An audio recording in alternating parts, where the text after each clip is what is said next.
What is up, people? This is me, Spetpool Football 24 here. Been a while since I've even talked to anything on this channel.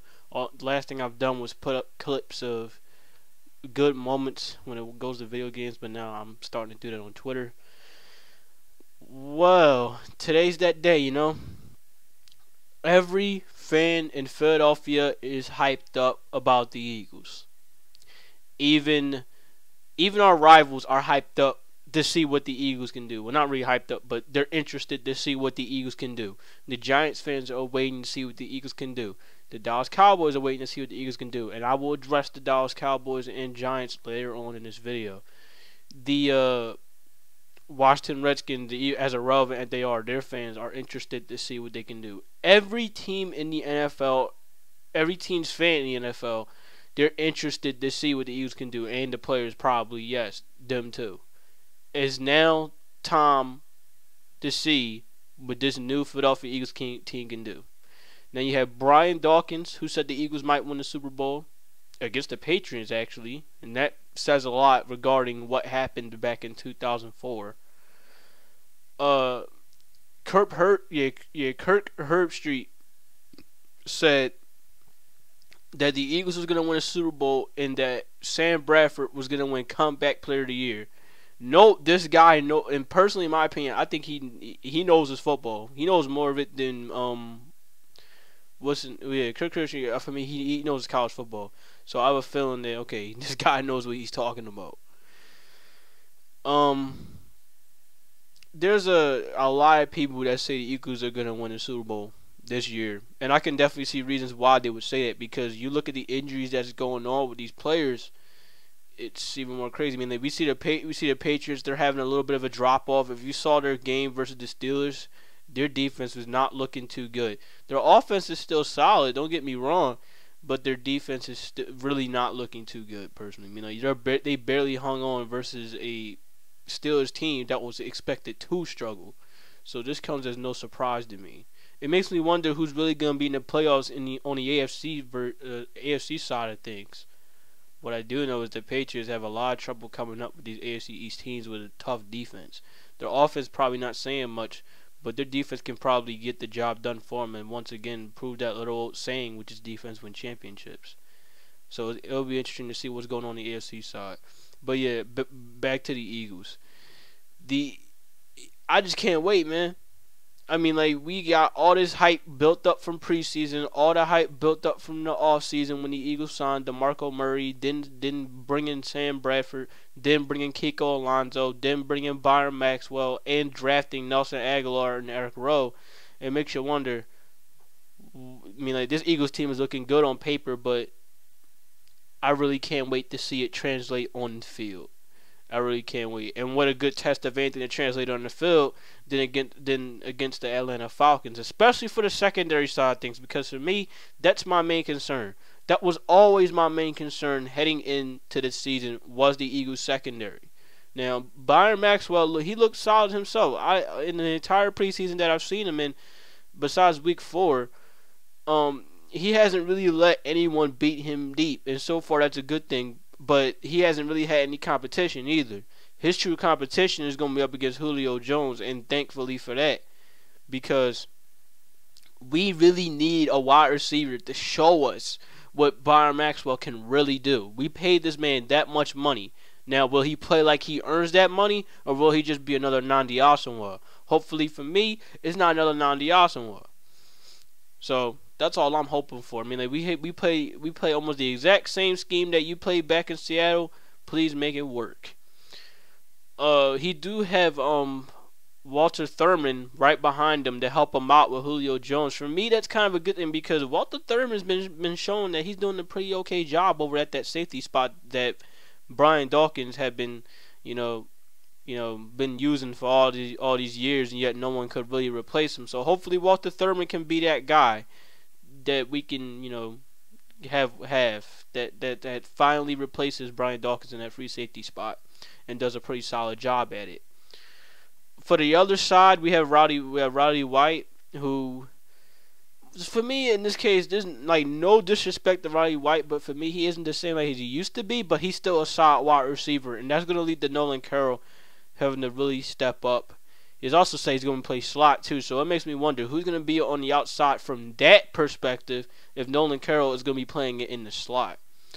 So really, that's my biggest concern is the secondary. The front seven, perfect.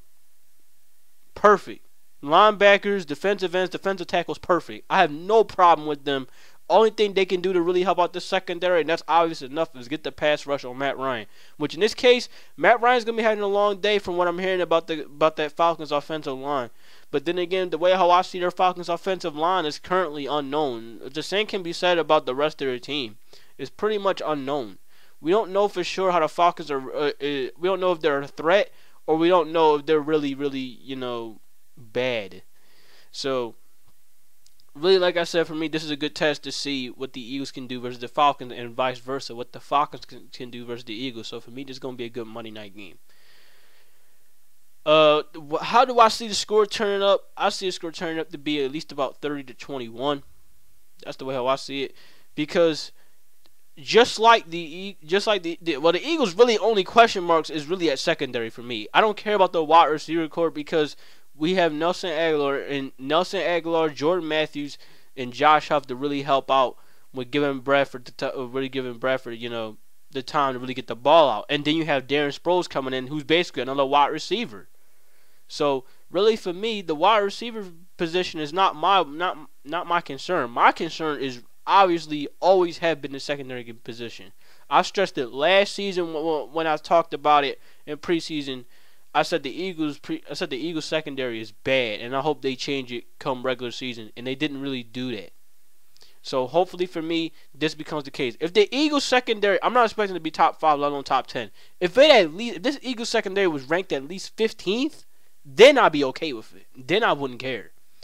But for me, the Eagles secondary has to be an improvement over last season. That's my problem, and I hopefully for my sake that it changes.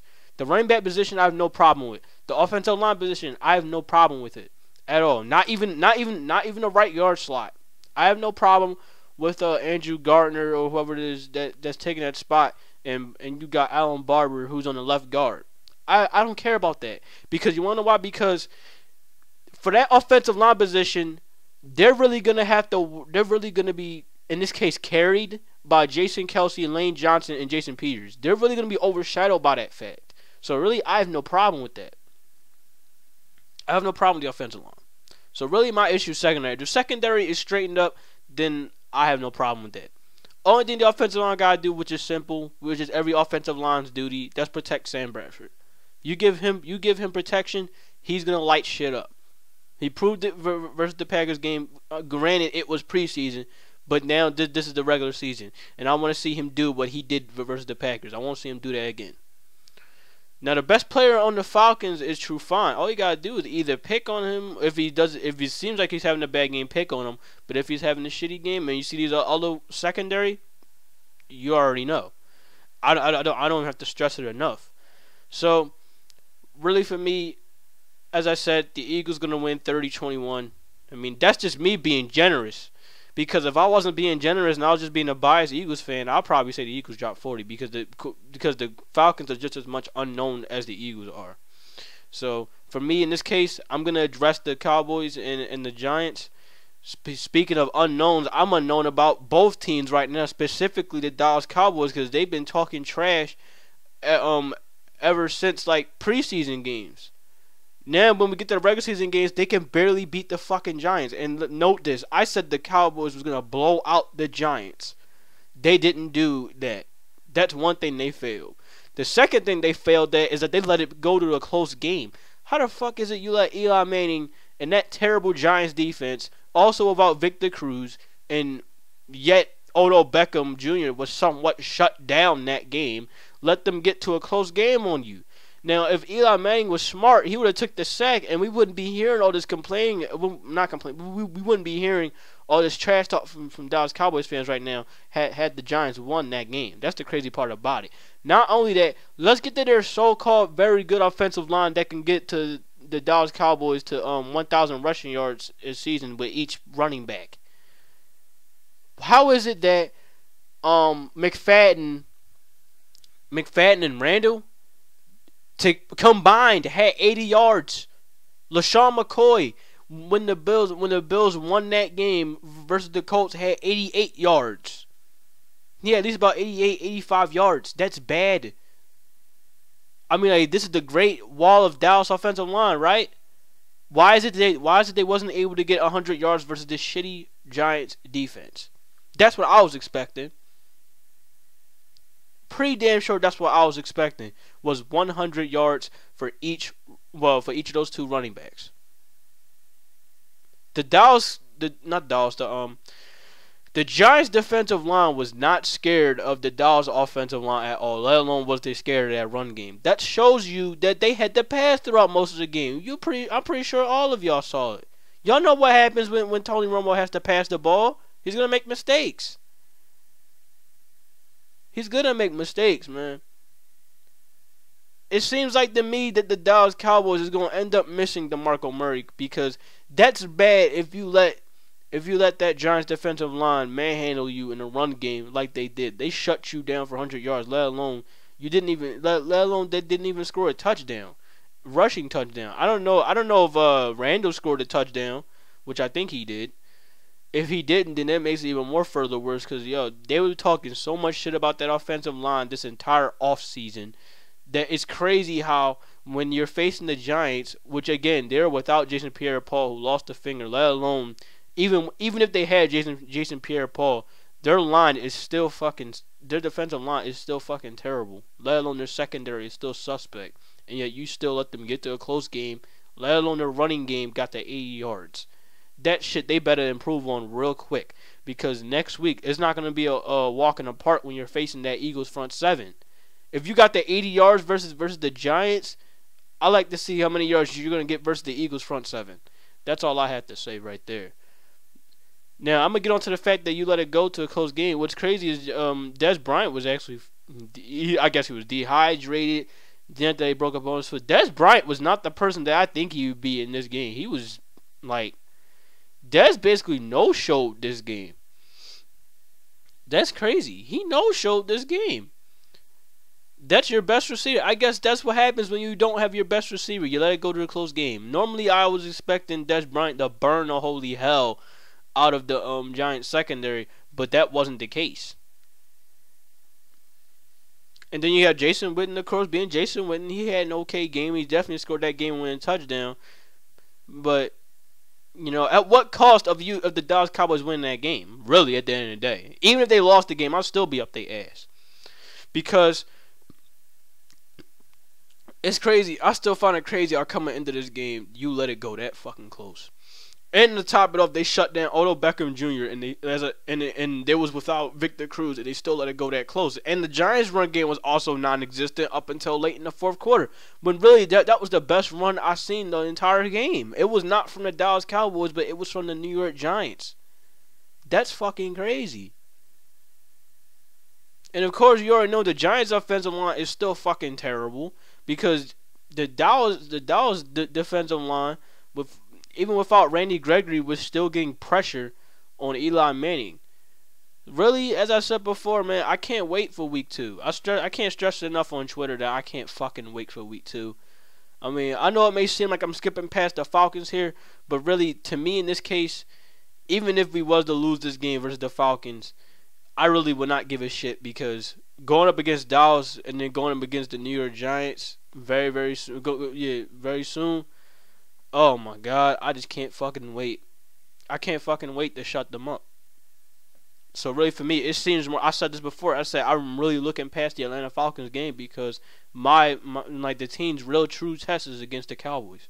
No disrespect to the Falcons whatsoever, even though they are kind of helping us out in a way with the secondary issues that I still believe we have. But the Cowboys are a real true test, and it seems like to me that it may not be the case of them being a real true test, because they've just lost Dez Bryant also for like 6 weeks. 4 to 6 weeks with a broken foot. Then you lost Randy Gregory. We won't really be facing them up until week 9. And that's when we head over to Dallas. That's when we really get to face them. But when we win the week 2 game, and I know we will, I know it's overconfident as that sound, because it is how it is. Injuries is really gonna hamper a team. It's crazy how I really find it so crazy, man. Dallas fans are talking all this shit about our players getting injured and also predicting injury on our players. They was talking so much shit about DeMarco Murray easily getting injured. He's still not hurt yet. In fact, he hasn't even played yet. They're talking about Sam Bradford getting hurt in preseason. Now he's through the entire season. What else are they going to say? They talk all this shit about all of our players getting injured. Now when their players are hurt, they got nothing to say. They really have nothing to say at this point. You lost your best cornerback, and I can tell that's really hurting you. You lost your best wide receiver. That's gonna hurt you coming into next Sunday. You lost We lost one of your best pass rushers. That's gonna hurt you. That's gonna hurt you. And it's already bad enough you lost these 3 players, but then when you end up losing Tony Romo, that's your fucking season. There's a reason why the Eagles are gaining so much hype now all of a sudden is because the Cowboys are slowly dwindling down and the Eagles are slowly rising up, and the Eagles haven't even played their first game yet. And they're going to in about what, 6 more hours, 7 more hours. Well, by the time I get this video up, it'll probably be about 3-4 hours left till that game starts. So for me, I understand this is a long video, but I felt like this shit really had to be addressed, had to get it all out, because really right now, I can't wait to see what this Eagles team can do. And I can't wait to see what's going to go down in the AFC. I can't wait to see what's going to go down in the NFC East. AFC East, NFC East are my main attractions as of right now. And that's just on the honest side. And for me, I just can't wait to see how it all unfold this season. I'll catch you guys later. Peace.